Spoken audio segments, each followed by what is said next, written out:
আসসালামু আলাইকুম রহমতুল্লাহি ওয়া বারাকাতুহু। আলহামদুলিল্লাহ চলে আসলাম আপনার সামনে একটা ভিডিও নিয়ে। তো হচ্ছে কয়েল থেকে আগুন লেগে আপনার এই গরুর বাছুরের শরীরটি পুড়ে যায়। তো মাশাল্লাহ হচ্ছে আপনার মেডিসিন ওষুধ ইউজ করা হচ্ছে, ইঞ্জেকশন। আগে থেকে তো উন্নতি হয়েছে মাশাল্লাহ, একটু সময় লাগবে আর কি। তো মলম টলম দেন না, একটা ভিটামিন সিরাপ খাওয়াই দিবেন, জিঙ্ক সিরাপ খাওয়াই দিবেন।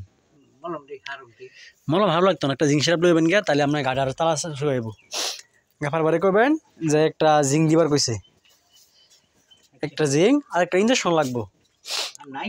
না না, অন্য একটা লাগবো, এটা বাইরে করে বাইরে দিয়ে দিব। হেন গিয়া বাইরে সমস্যা নাই, তোর গিয়ে আমার ফোন ধরে আমি করে দেন বাইরে, ঠিক আছে? যাক মাশাল্লাহ, তো এদিকে তো মাশাল্লাহ উন্নতি হই। এই জায়গাটা ব্যথা বেশি।